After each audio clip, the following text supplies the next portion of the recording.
the head tan, cold iron collar, under the bottom crawl. The year is 30 AD. Jerusalem is holding its breath. The air is thick with tension, not from war, but from something far more unstable: uncertainty. Just days ago, a man was executed in the most public, humiliating way the Roman Empire could devise. Crucifixion was not merely punishment, it was a statement, a message carved into flesh and displayed for all to see. This is what happens when you challenge power. This is how Rome restores order. And for a moment, it seemed to work. The crowds dispersed, the threat was gone, control had been reestablished. But then something began to unravel, quietly at first, almost imperceptibly, because the one thing Rome never accounted for was what happens when death itself fails to hold its ground. In the early 1st century, Judea existed under the iron grip of Rome, a province restless by nature and dangerous by reputation.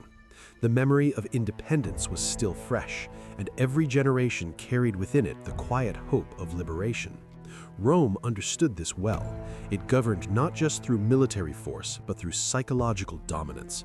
Governors like Pontius Pilate were not merely administrators, they were enforcers of stability in a land that resisted control at its core. The temple in Jerusalem stood as both a religious center and a political instrument, its leaders walking a fragile line between appeasing Rome and maintaining influence over their own people. Into this volatile landscape stepped a figure who did not look like a revolutionary, but whose presence began to disrupt the balance in ways no one could fully predict. Jesus of Nazareth did not command armies or organize rebellions. He spoke. And yet his words carried a weight that unsettled both the religious elite and the Roman authorities. He spoke of a kingdom, but not one defined by borders or legions. He spoke of authority, but not the kind granted by Rome. And perhaps most dangerously, he attracted crowds, not out of fear, but out of belief. Influence like that is difficult to measure and even harder to control. In a region already primed for unrest, it posed a risk that could not be ignored. Because empires do not wait for threats to fully materialize, they eliminate them at the level of possibility. His execution was swift, calculated, and public. Crucified under the charge King of the Jews, he was transformed from a man into a warning. The message was clear: there is no king but Caesar. There is no authority beyond Rome. And for a brief moment, it seemed that message would hold. His followers scattered. The movement appeared broken. Another potential uprising had been neutralized before it could take shape. Order had been preserved, stability restored. But history has a way of exposing the limits of control, especially when power mistakes silence for resolution. The first reports did not come from generals or officials. They came from whispers. A tomb sealed and guarded was found empty. At first, it was dismissed. Bodies disappear, stories are invented, grief distorts reality. Rome had seen it all before. But the whispers did not fade. They spread, quietly at first, then with increasing urgency. People began to claim they had seen him, not as a memory, not as a vision, but as a presence, alive, speaking, moving among them. These were not declarations made in safety. They were made under the constant threat of persecution, and that is what made them dangerous, because belief that survives fear is not easily extinguished. Something was happening beneath the surface, something that did not follow the usual patterns of suppressed movements. Typically, when a leader is removed, the movement collapses. Fear replaces momentum, silence replaces conviction. But this time, the opposite seemed to occur. The execution, meant to destroy influence, appeared to amplify it. The very act designed to end a message had instead given it permanence. And that raised a question no authority could comfortably answer. What happens when eliminating the messenger strengthens the message? The Roman system was built on clarity. Threats were identified, classified, and removed. But this was different. There was no army to confront, no territory to reclaim, no single leader to eliminate. What was spreading could not be crucified. It moved through individuals, through conversations, through belief. It required no central command, no visible structure, and that made it uniquely resistant to the methods Rome had perfected over centuries. Because Rome could dominate bodies, it could silence voices, but it could not easily contain an idea once it had taken root. The pressure began to rise again, but this time it was more subtle, more unsettling. Reports of gatherings increased, not large enough to provoke immediate intervention, but persistent enough to raise concern. These were not meetings of rebellion, but of remembrance, of conviction, of something that could not be easily categorized within the Roman framework of control. The language used by these early followers was disorienting. They spoke of victory, not of defeat, of life, not of death, of a kingdom, but not one defined by borders or legions. Yet the implications were undeniable. If their claims were true, then Rome had not just executed a man, it had participated in something far beyond its understanding. Pontius Pilate, like many officials of his time, likely believed the situation had been resolved. The decision had been made, the execution carried out, stability preserved. But the consequences of that decision were beginning to unfold in ways that no political calculation could have predicted, because the resurrection, whether viewed as historical event or transformative belief, introduced a disruption at a level far deeper than politics. It challenged the fundamental assumption upon which all empires rely, that power is final. As the movement grew, so did the attempts to contain it. Arrests followed, interrogations intensified, but suppression only seemed to reinforce the conviction of those involved.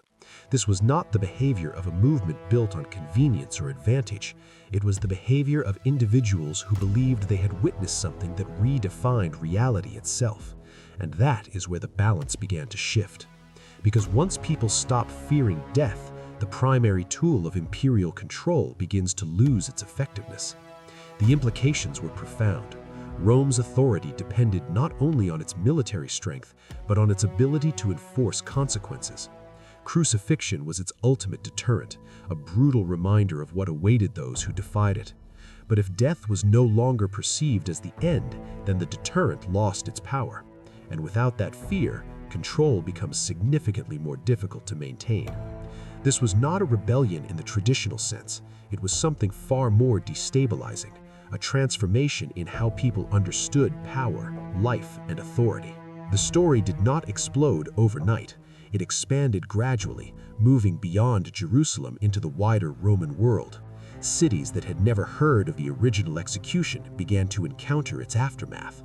Communities formed, not around political agendas, but around shared belief in an event that defied explanation. And with each passing year, the narrative became harder to contain, not because it was enforced, but because it was carried, person to person, story to story, conviction to conviction. And that is where the true turning point lies, not in the moment of execution, but in what followed. Because Rome did what it always did. It identified a potential threat and eliminated it, but in doing so, it may have triggered something it could not reverse. The resurrection was not just a claim about one man's fate, it was a challenge to the very framework of power itself. A suggestion that authority is not absolute, that control has limits, that even the most dominant empire in the world could act, decide, and still fail to achieve its intended outcome. History rarely presents moments where power so clearly loses its grip. Usually, control erodes slowly, almost invisibly. But here, the shift is unmistakable. A man is executed to preserve order, and instead, his influence expands beyond the reach of the empire that sought to contain it. Whether one views the resurrection as literal, symbolic, or something in between, its impact is undeniable. It transformed a localized event into a global movement. It turned an execution into a catalyst. It redefined what it means to win and what it means to lose. Because in the end, Rome achieved its immediate objective. The man was crucified, the public message was delivered, order, at least on the surface, was maintained. But beneath that surface, something had changed, something that would outlast Rome itself.